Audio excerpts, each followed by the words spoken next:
नमस्कार।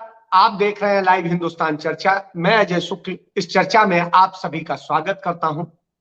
आज चर्चा का विषय है कर्नाटक की बड़ी बम्पर जीत जो कांग्रेस पार्टी ने हासिल की। उसके बाद हरियाणा में भारतीय जनता पार्टी सतर्क हो गई है और वो लगातार इस बात के लिए सतर्क हो रही है कि कैसे वो हरियाणा में अपने आप को बहुत स्ट्रांग करे, क्योंकि 2014 के मुकाबले 2019 में उसका वोट बैंक भी कम हुआ, उसकी सीटें भी कम हुई, लेकिन इसके बाद में जिस तरीके से उसका वोट बटा है उसे कैसे फिर से रिकवर किया जाए और किस तरीके से भारतीय जनता पार्टी फिर से एक बार मजबूत होकर उभरे और वो यहां पर इतनी अच्छी सरकार दे, इसको लेकर के मुख्यमंत्री के जनसंवाद चल रहे हैं और बहुत सारी चीजें शुरू हो चुकी हैं।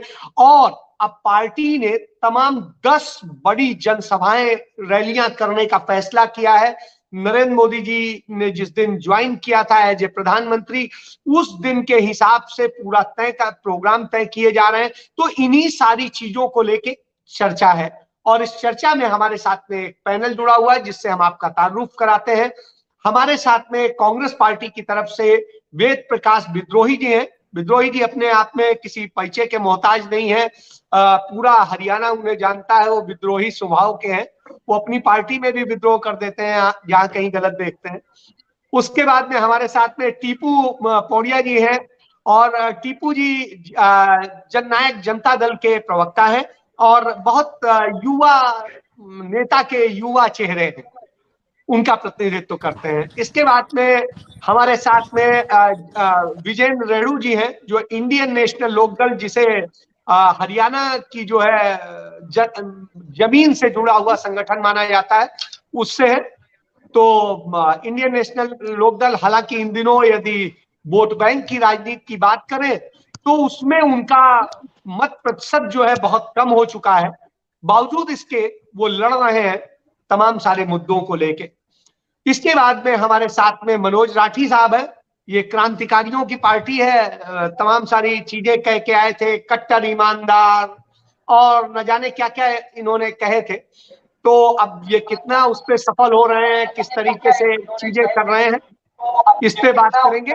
हमारे साथ में डॉक्टर आनंद सावरिया साहब हैं जो भारतीय जनता पार्टी से जुड़े हुए हैं। नरेंद्र मोदी जी की जो पूर्व सैनिकों को लेकर के पूरा संगठन है उसको रिप्रेजेंट करते हैं। तो इसी पर तो चर्चा की हम शुरुआत करते हैं और शुरुआत करते हैं सबसे पहले वेद प्रकाश जी से, क्योंकि वेद प्रकाश जी इस समय उनके दोनों हाथों में लड्डू हैं, तो उन्हीं से शुरुआत करें। वेद जी, तो पहले तो आपको मुबारकबाद कि आपने एक बड़ी शानदार जीत, ऐतिहासिक जीत दर्ज की है और इत्तेफाक से वहां जीत दिलाने के लिए जो प्रभारी बनाए गए थे वो आपके हरियाणा के रणदीप सिंह सुरजेवाला है। तो ऐसी स्थिति में आप हरियाणा में भी निश्चित रूप से खुशी होना स्वाभाविक सी बात है। तो कांग्रेस पार्टी सिर्फ खुश हो रही है या यहां पर भी तैयार हो रही है?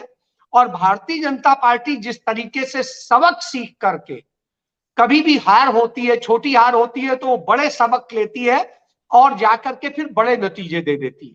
तो ऐसी स्थिति में आप कितना खुश हैं, कितना तैयार हो रहे हैं और दूसरी तरफ भारतीय जनता पार्टी को आप कैसे देखते हैं? जी वेद जी। अजय शुक्ल जी, भाई टीपू जी, भाई राठी साहब, आनंद सावरिया जी और भाई मनोज राठी जी और सभी दर्शकों को मेरा नमस्कार।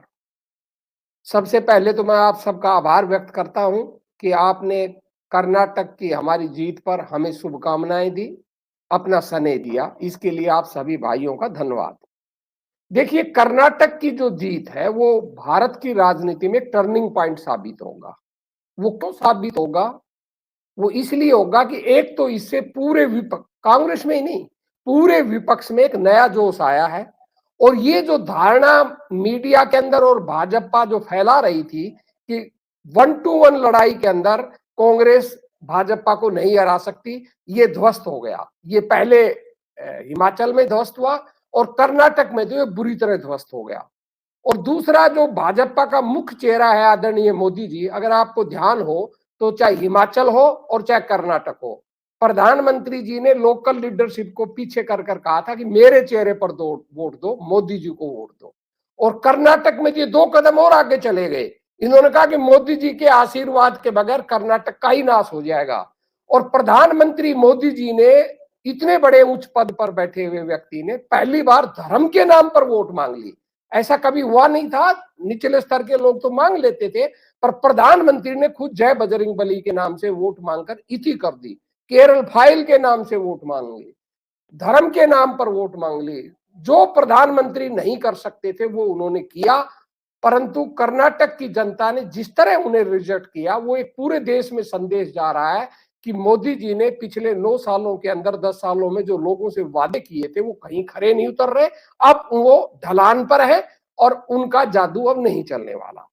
अब जहां तक हरियाणा का ताल्लुक है, हरियाणा में तो देखो भाजपा पहले ही जा चुकी थी। ये तो 2019 में हमारी गलती और जनता की मेहरबानी से वो सत्ता में आ गए। हमारी गलती ये थी कि हमने कुछ टिकटें सही नहीं बांटी आपस के अंदर। हमने मेरा आदमी मिलना चाहिए और जीते हुए उम्मीदवारों को हमने टिकट नहीं दी। सब जानते हैं ऐसे 8 से 10 उम्मीदवार थे कांग्रेस के जो चुनाव जीत सकते थे, परंतु हमने उनको टिकट देने की बजाय नेताओं ने अपने दरबारियों को टिकट देना ज्यादा उचित समझा। उसका खमियाजा हमें भुगतना पड़ा। दूसरा, हरियाणा की जनता ने भाजपा को रिजेक्ट कर दिया था। भाजपा 75 पार का नारा दे रही थी, ऐसी हवा बना रही थी, कोई है नहीं। परंतु जजपा जो उनको यमुना पार भेज रही थी, वही जजपा किन्हीं राजनीतिक कारणों से उनकी वो जाने ज्यादा वो उनको नला धुलाकर हरियाणा के अंदर ले आए। अब दूसरा कार्यकाल है खट्टर जी का, वो लगातार जन विरोधी कार्यकाल है। लोग उनसे परेशान हैं। खट्टर जी ने जनसंवाद, मैं इसे कथित जनसंवाद कहूंगा, कथित जनसंवाद की शुरुआत की। वो 3 जिलों में जा चुके थे, भिवानी में, कुरुक्षेत्र में, पलवल में, अब चौथे वो सिरसा में जा रहे हैं। आप इन चारों जिलों के जनसंवाद देख लो, ये सारे प्रायोजित है। अब सिरसा का देख लो आप, सिरसा के अंदर क्या हो रहा है कि जो मुख्यमंत्री जी के अनुकूल नहीं बोलता उसको मुख्यमंत्री सार्वजनिक रूप से धमका रहे हैं कि तू फला पार्टी का गुमराह किया हुआ आदमी है, तू बैठ जा। देखिए, कार्यक्रम किसी भी दल के हो, मुख्यमंत्री के जो कार्यक्रम होते हैं उसमें हर दल का वोटर, हर दल का समर्थक अपनी गांव की, अपने क्षेत्र की समस्या रखेगा, क्योंकि मुख्यमंत्री किसी दल के तभी होते हैं जब वो चुनाव प्रचार करने जाते हैं। जब मुख्यमंत्री सरकारी कार्यक्रम में जाते हैं तो वो किसी दल के नहीं होते, वो सबके होते हैं।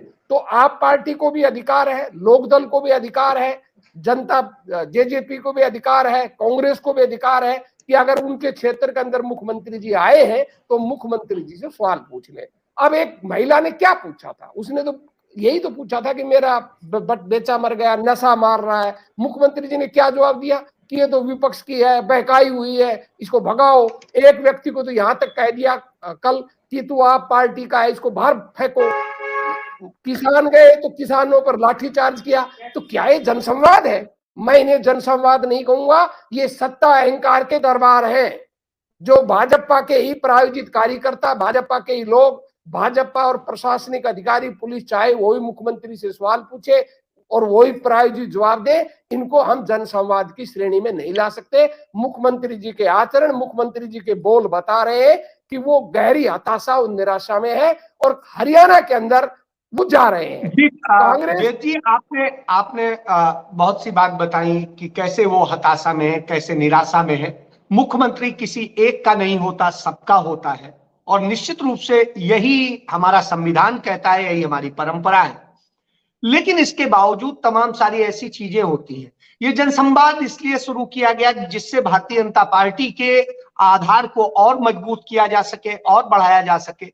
लेकिन जिस तरह की चीजें होती हैं, निश्चित रूप से कई बार शिकायतें होती हैं, लेकिन बावजूद इसके वो अपनी तमाम गलतियों को शायद सुधारने चले हैं। चलिए, मैं अब इसी पर जवाब देता हूं। बेद जी आता हूं मैं आपके पास। खत्म कर, एक लाइन में खत्म कर रहा हूं। शुक्ला जी, मैं मुख्यमंत्री के जनसंवाद कार्यक्रम का विरोधी नहीं हूं। ये उनका लोकतांत्रिक अधिकार भी है और मुख्यमंत्री के नाते प्रशासनिक अधिकार भी है। मैं उनके अधिकार पर प्रश्न चिन्ह नहीं लगा रहा, मैं आप पे सवाल नहीं उठा रहा हूं, आप पे सवाल नहीं उठा रहा हूं, मैं आम आदमी पार्टी पर प्रश्न चिन्ह लगा रहा हूं बस। मैं आम आदमी पार्टी के पास जाता हूं। मनोज, जिस तरह की बात वेद जी ने भी बताई, जिस तरह की स्थिति है भारतीय जनता पार्टी की, एक करारी हार हुई कर्नाटक में, और आपको भी बधाई हो, आपने लोकसभा में खाता खोल लिया। जालंधर में आपने कांग्रेस की ट्रेडिशनल सीट जो 1999 से लगातार कांग्रेस के पास थी, उसे आपने ले लिया, और इसके बाद में वहां पर आपने भारतीय जनता पार्टी को चौथे नंबर पे छोड़ दिया। तो इस तरह की स्थिति की कांग्रेस आज भी पंजाब में दूसरे नंबर पे है, जो अकाली दल है वो तीसरे नंबर पे है, और भारतीय जनता पार्टी चौथे नंबर पे है, जो आंकड़े बताते हैं, चुनाव के नतीजे बताते हैं। तो आपको बधाई कि आपने एक खाता खोला। भले ही कर्नाटक में आपके सारे कैंडिडेट की जमानत जब्त हो गई हो, नोटा से भी कम आए हो, लेकिन जालंधर जहां आपका गढ़ था, आपने वहां खाता खोल करके अपनी स्वीकार्यता बताई। आप अब हरियाणा में कदम रख चुके हैं, वहां पर आजमा रहे हैं किस्मत। आप जेजेपी के साथ में चुनाव भी लड़ चुके हैं। मनोज जी, आप सुन पा रहे हैं? हाँ हाँ बिल्कुल बिल्कुल आ रही आवाज। तो आप जवाब दे दें, फिर मैं जाऊं ब्रिजेन जी के पास। जी देखो, 2019 में हमने जालंधर से जब चुनाव लड़ा तो हमारे को 2.5% वोट आए, और अब हमारे को वहां 34% वोट आए हैं। एक बात तो साफ हो गई है कि वो कांग्रेस का गढ़ था पिछले 24 साल से, और सबसे बड़ी बात, कांग्रेस ने वहां 5 सीटें जीती, हमने 4 जीती। एक साल के अंदर भगवत मान ने जो काम करे हैं, उसके काम पे मोड़ लगाकर ये लोकसभा की सीट भारी बहुमत से आम आदमी पार्टी को वहां की जनता ने देने का काम किया है। जिस प्रकार आम आदमी पार्टी ने एक साल के अंदर, इसी में एक सवाल भी जोड़ लें, इसके अलावा संगरूर में आपने इसी 13 महीने में एक सीट हारी भी है, जो मुख्यमंत्री की सीट थी। जी देखो, एक बात मैं साफ बताऊंगा, वो चुनाव होते ही थी और कई फैक्टर थे उसके अंदर। आज एक साल के दौरान हमने कांग्रेस का बड़ा गढ़ ढाया है, और सबसे बड़ी बात, काम पर वोट मिला है। ये बिल्कुल साफ है, क्योंकि चुनाव में हमारी जो रैलियां हुई उसमें हमने एक ही बात कही कि अगर हमने काम किए हो 13 महीने में तो आप हमें वोट देने का काम करें। मैं आपने एक बात बताऊं हूं, एक साल में तो हमने इतना वोट मिला और हमारी पार्टी जीती वहां लोकसभा की सीट है।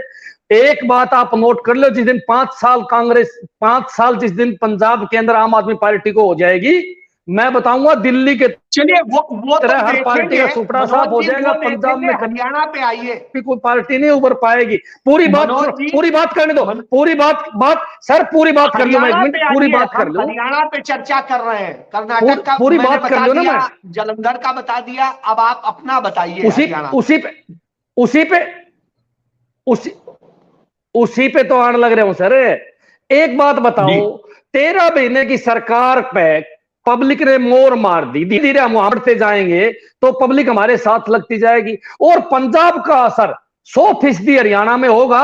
और ये बात आपके सामने भी आने लग रही है, किस प्रकार हमारे प्रदेश के मुख्यमंत्री बौखला चुके हैं। हमारे प्रदेश के मुख्यमंत्री जब जनसंवाद यात्रा के अंदर निकलते हैं, लोगों से बात करने के लिए निकलते हैं, तो उसी यात्रा में जनसंवाद में कहते हैं कि इस आदमी को लठ मारो, इसको बाहर फेंक दो, इससे मैं बात नहीं करूंगा, ये किसी ने बका के भेज दिया। मैं मुख्यमंत्री जी से पूछना चाहता हूं, मैं बीजेपी वालों से पूछना चाहता हूं, जब आम लोगों की आपने बात सुननी नहीं है तो फिर आप लोग जनसंवाद यात्रा क्यों करने लग रहे हो? आप एक बात बताओ, जनता के बीच में बैठ के और चारों तरफ पुलिस है, हम क्या साजिश करेंगे? अरे सवाल तो पूछे हैं, और कार्यकर्ता किसी भी पार्टी का हो उसको मुख्यमंत्री से सवाल पूछने का अधिकार है। मेरा सवाल है बीजेपी नेताओं से, क्या वो सिर्फ बीजेपी के कार्यकर्ताओं के मुख्यमंत्री हैं, या हर कार्यकर्ता के मुख्यमंत्री, या हर हरियाणा वासियों के मुख्यमंत्री है? मैं आपको एक बात बताऊं, मैं आम आदमी पार्टी का प्रवक्ता हूं, लेकिन आज हरियाणा में मैं अपना मुख्यमंत्री तो मनोहर लाल खट्टर को ही मानता हूं। कोई सवाल तो मैं उन्हीं से पूछूंगा, और फिर जनता का हित के सवाल है, कोई हमारा पर्सनल सवाल थोड़े है। नशे का मामला लेके एक महिला के जब सामने आई तो उन्होंने महिला को किस प्रकार डांटा आप लोगों ने देखा कि मुख्यमंत्री का एंकर 7वें आसमान पर है, हरियाणा का मुख्यमंत्री का एंकर 7वें आसमान पे है। और मैं लिख के देता हूं आपको एक बात, हरियाणा के अंदर बीजेपी खाता नहीं खोल पाएगी। जनता इंतजार करने लग रही है कि कब चुनाव आए और फिर हम इस अहंकारी मुख्यमंत्री का इलाज करने का काम करें। एक बात बताओ आप, जब संवाद यात्रा के अंदर पहले जब शुरू करी तब इन लोगों ने 5 बातें अपने अपने आदमी बिठाए, बीजेपी के आदमी बिठाए, और सिरसा के अंदर जब इन लोगों ने ये काम नहीं करा तो वहां आम लोग आए, उनकी बात नहीं सुनी, उनको उठा उठा के बाहर फेंक दिया। एक तरफ किसान जब अपनी बात रखने के लिए आए थे तो मुख्यमंत्री किसानों को भगाने की क्या जरूरत थी, उनको लठ मारने की क्या जरूरत थी? अरे किसान तो सबके हैं, किसी पार्टी से थोड़ी किसान। एक मिनट पूरी बात कर देता हूँ, पूरी बात अजय जी पूरी बात कर दूं। किसानों को पीट के भगाना, किसानों पर लाठीचार्ज करना, ये कौन सा न्याय है? मनोज जी बात जोड़ लीजिए, साथ में मैं बोलने से कभी मना नहीं करता हूं। सवाल एक और है कि भारतीय जनता पार्टी अब जनता की पार्टी बनने के लिए और मजबूत होने के लिए 10 रैलियां करने जा रही है। आप कहां हैं जी मनोज जी? ऐसे है, मैं बताऊं आपने, बीजेपी वाले से सारे डाक हो जाओ, इनका मुख्यमंत्री भी हरियाणा में डाकम डाक हो, इनका प्रधानमंत्री हरियाणा में डाकम डाक हो जाओ, ये 10 की जगह 20 रैली कर लो। कर्नाटक से भी बुरा हाल होना है, यहां नोट कर लियो मेरी बात। आम आदमी पार्टी के कामों पर मोहर लग चुकी है। आम आदमी पार्टी के कामों पर पंजाब में मोहर लग ली, दिल्ली में मोहर लग ली, और हरियाणा की जनता देखने लग रही है कि आम आदमी पार्टी इकलौती ऐसी पार्टी है जो काम की राजनीति करती है, जो लोगों समय पर हर काम करके देती है। ये कहना है मनोज जी का कि आम आदमी पार्टी काम की राजनीति करती है, सिर्फ कहने की राजनीति नहीं करती है। विजयन जी, मैं आपके पास आऊंगा कि जिस तरीके से भारतीय जनता पार्टी अपने आप को कर्नाटक चुनाव के बाद में स्ट्रांग बनाने की कोशिश कर रही है, जिस तरीके से वो लगातार अपने आप को बड़ा करने की कोशिश कर रही है, जिस तरीके से मुख्यमंत्री जनसंवाद कर रहे हैं, तो क्या कर्नाटक चुनाव से सबक लेके वो सुधार कर रहे हैं और अच्छा मजबूत हो रहे हैं और कल के दिन आप लोगों के लिए स्पेस नहीं छोड़ने वाले हैं? जी विजयन जी। सबसे पहले तो मैं बहुत बहुत सांत्वना देता हूं भारतीय जनता पार्टी को, और परमपिता परमात्मा से मैं प्रार्थना करना चाहूंगा कि उनको ये इस क्षतिपूर्ति को सहन करने की ताकत प्रदान करे, क्योंकि जो इन्होंने सोचा था उसके बिल्कुल विपरीत होगा और भगवान ऐसा किसी के साथ ना करे, ये भी मैं प्रार्थना करता हूं। इतनी बुरी दुर्गति जो है, जो हुई है भारतीय जनता पार्टी की, इसमें सभी लोग हौसले से काम लें और हिम्मत बनाए रखें। आप दूसरी बात मैं कहना चाहूंगा कि माननीय श्री राम की हम जो है ना गाथा गाते हैं, सुनते हैं, वो मर्यादा पुरुषोत्तम है। यूपी में उन्होंने बहका लिया श्री राम जी को, क्योंकि वो सबके दाता हैं, सबको देते हैं। लेकिन महाराष्ट्र में जिस प्रकार से बजरंगबली महाराज से पंगा लिया, इस तरह की गलती कभी ना दोहराएं। बीजेपी के सभी साथियों से मेरी जो है विनम्र प्रार्थना है, क्योंकि भगवान राम को बचाने वाले भी बजरंगबली ही थे, और उन्होंने यहाँ बजरंगबली से पंगा और दोबारा इस तरह पंगा ना ले, ये भी मेरा एक निवेदन भारतीय जनता पार्टी के नेताओं से है, क्योंकि बजरंगबली जी किसी को माफ नहीं करते। जिस प्रकार से बजरंगबली जी को गुस्सा आया और उन्होंने ये महसूस किया कि ये मेरे नाम से ही भ्रष्टाचार फैला रहे हैं, ये मेरे नाम से अत्याचार कर रहे हैं, इन्होंने मेरे नाम से बजरंग दल बना करके किस प्रकार से लोगों को तंग करने का काम कर रखा है, और ये ठीक फंस गए हैं। और बजरंगबली जी ने वहां पर गदा घुमाई और इनको सबक सिखाने का काम किया। आगे भी जो है ना इस तरह से ज्ञान प्राप्त करें और इस तरह की बातें ना करें। दूसरी बात, जिस प्रकार से हरियाणा प्रदेश पर मैं आऊं, तो हरियाणा प्रदेश में जिस प्रकार से मुख्यमंत्री जी ने लाचार अवस्था में ये संवाद कार्यक्रम शुरू किए, और इन संवाद कार्यक्रमों में अब चौथा डिस्ट्रिक्ट में ये पहुंचे हैं, और यहाँ आते आते मुख्यमंत्री जी का स्वभाव में कितना परिवर्तन आ चुका है, आप सब देख रहे हैं। वो जनता की समस्याएं इतनी सारी इनके पास आ रही हैं, और उन समस्याओं को देख करके ये बिल्कुल बौखला चुके हैं कि उनको एहसास होगा कि 8.5 साल में आप समाधान मौके पर ही कर रहे हैं। विजयन जी वो कह रहे हैं कि हम मौके पर ही समाधान कर रहे हैं। बिल्कुल मौके पर कर रहे हैं, इसमें कोई संदेह नहीं। मैं उनको शाबाशी देता हूं इस बात की कि वो मौके पर समाधान कर रहे हैं। अगर कोई प्रश्न पूछता है तो उसको बोलते हैं उठा के बाहर ले जाकर के इसकी पिटाई करो, क्योंकि बाद में भूल लग जाएगी, अभी पिटाई कर दो, अभी ठीक रहेगा।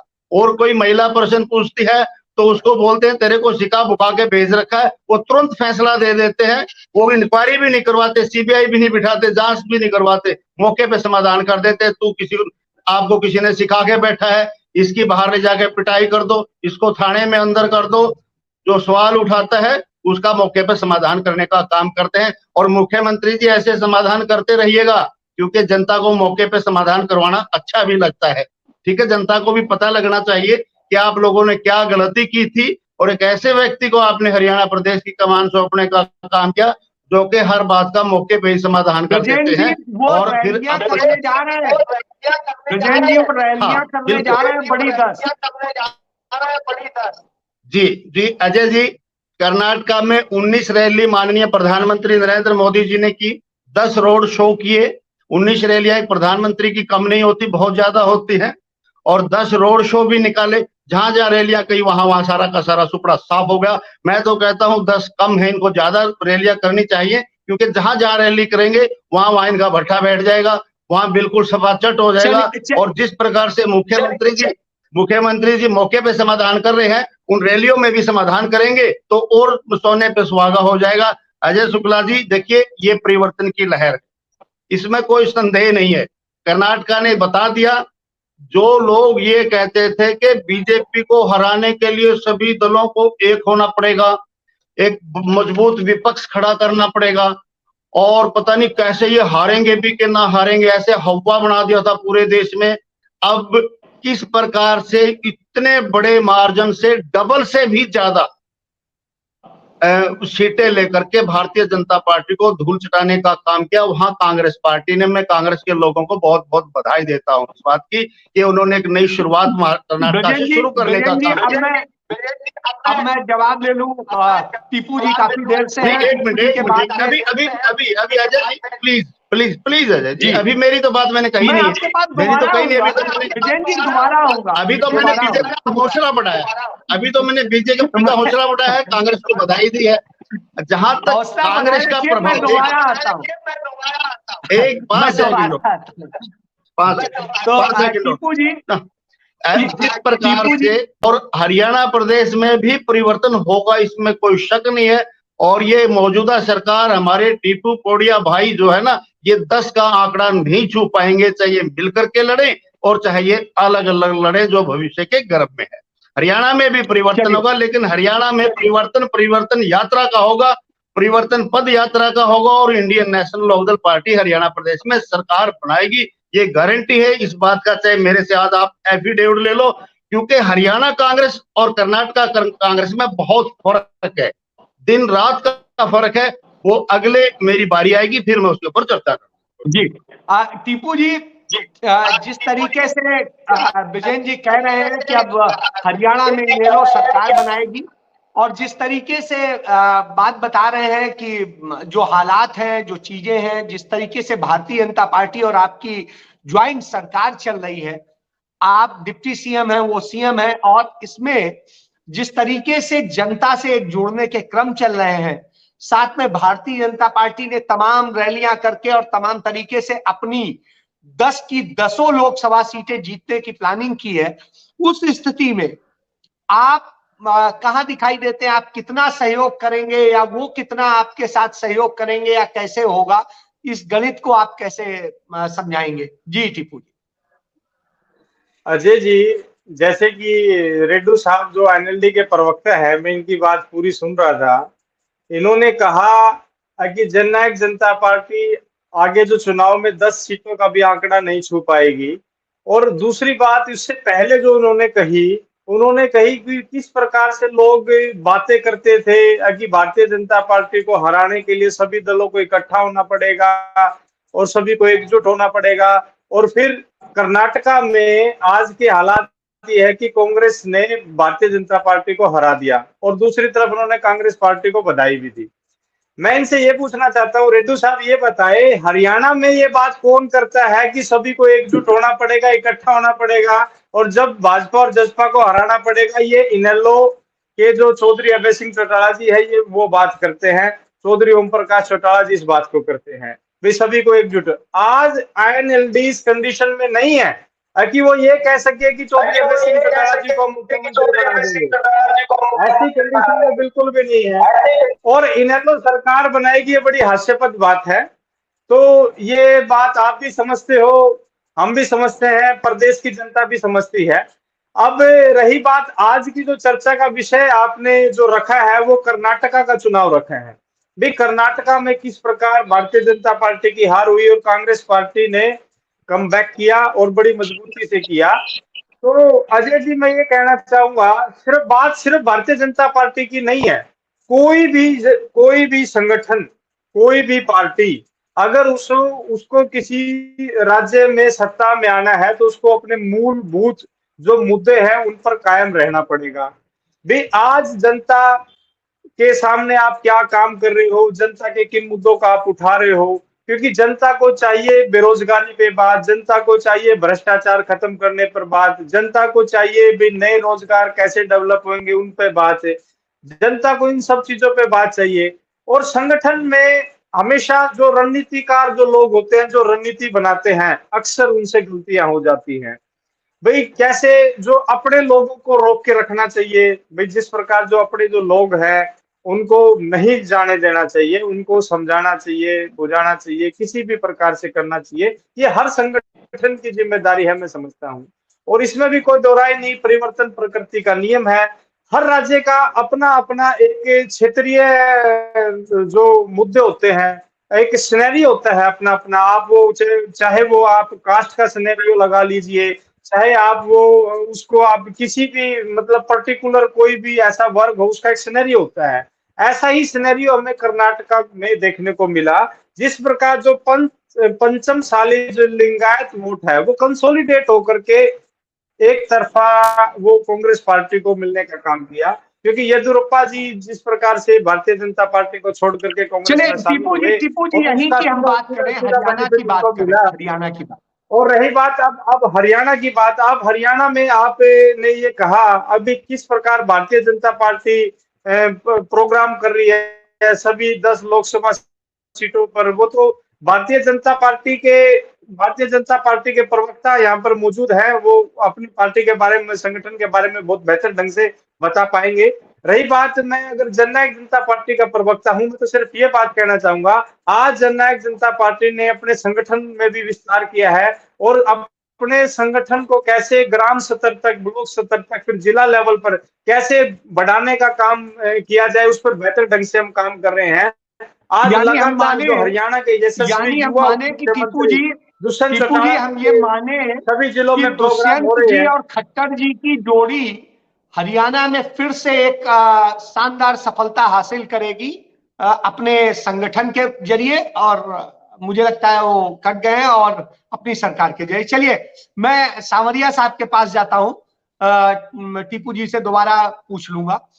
तो सांवरिया साहब, जिस तरीके से आपकी पार्टी की कर्नाटक में हार हुई है, उससे सबक सीख के आप हरियाणा में जिस तरीके से तमाम कार्यक्रम कर रहे हैं, जिस तरीके से जनता से जुड़ने और जनता के दर्द को समझने की कोशिश कर रहे हैं, वो कितना जमीनी उतर पाएंगे? और क्या जो सवाल हमारे तमाम पैनलिस्ट ने आपसे उठाए हैं भाजपा को लेके, उस पर आप किस तरह से रिएक्ट करेंगे और क्या कहना चाहेंगे? जी डॉक्टर साहब।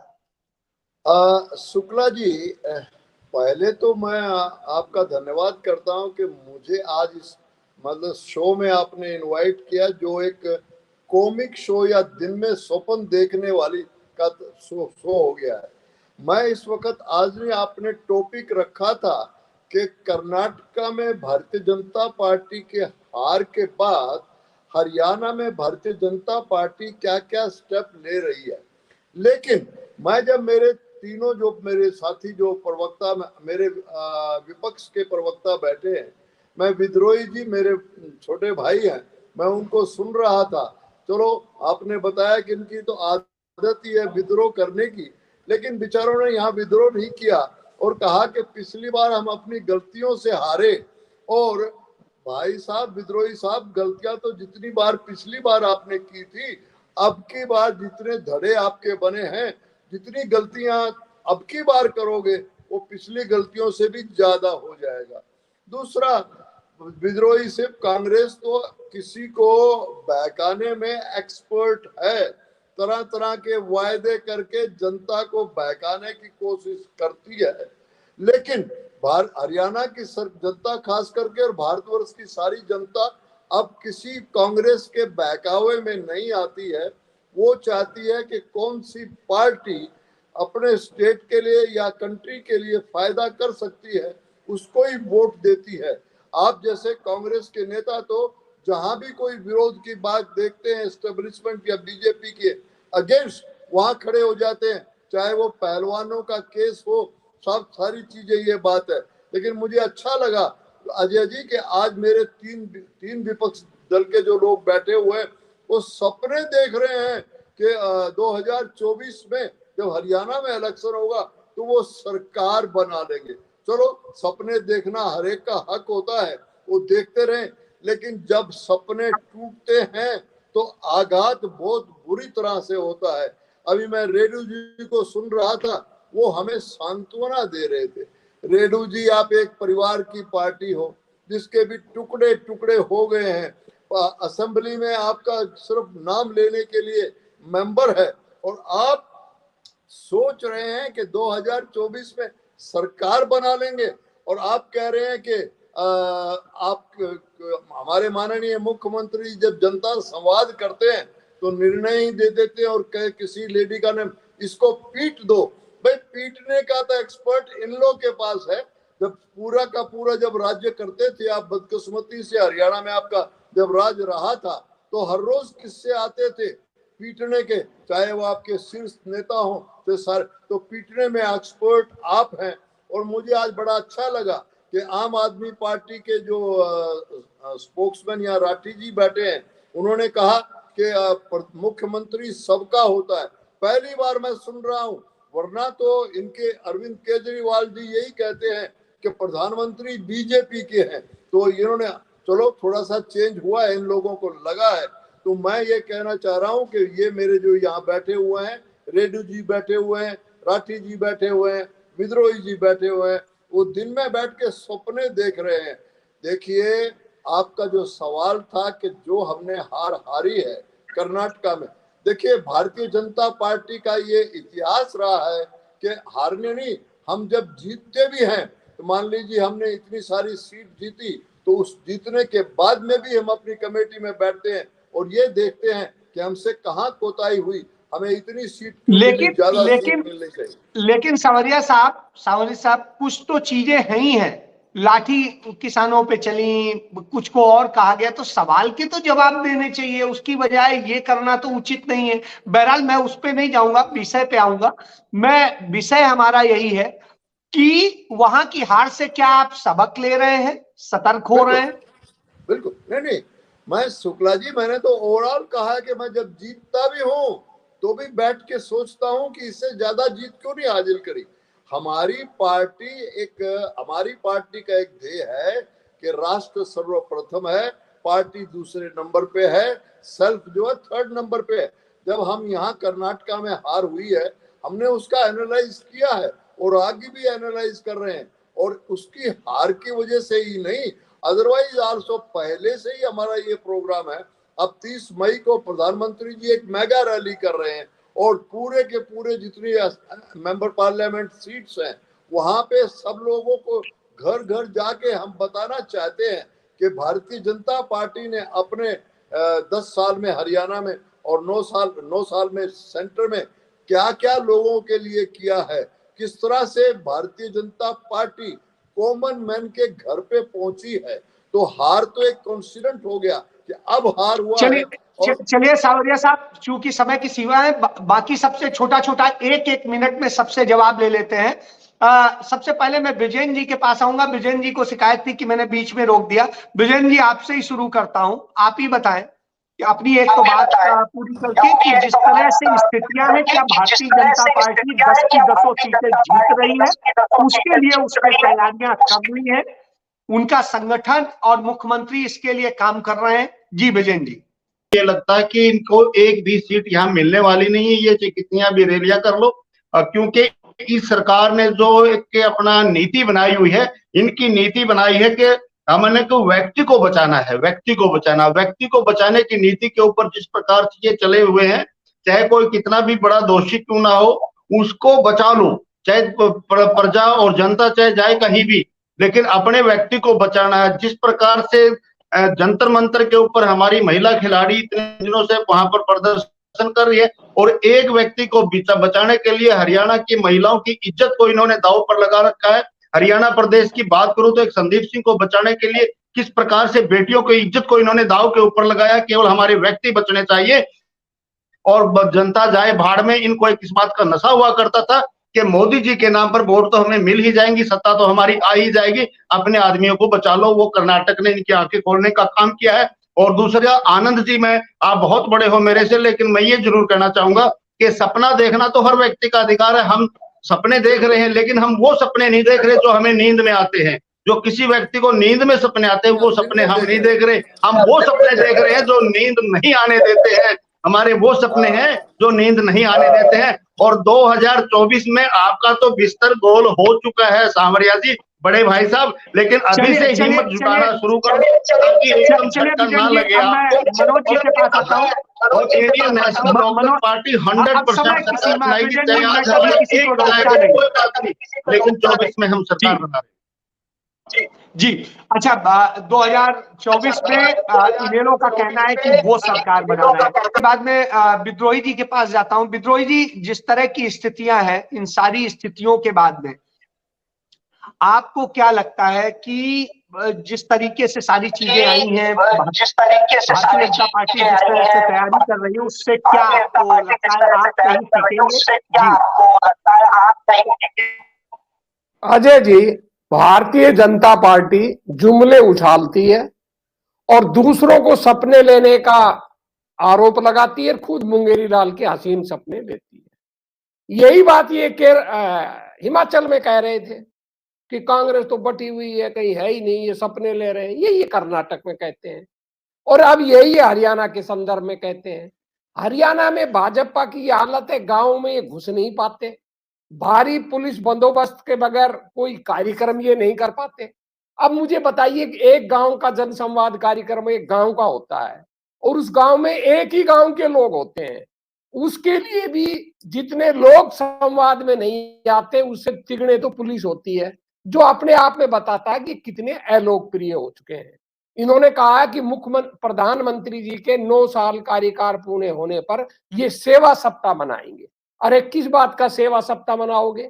आप तो लूट सप्ताह मनाइए, लूट का महीना मनाइए। आप तो आम आदमी की जेब काटकर अडानी अंबानी जैसे पूंजीपति और भाजपा संघ की संपत्तियां भर रहे हैं। आम आदमी की तो हालत खराब हो रही है।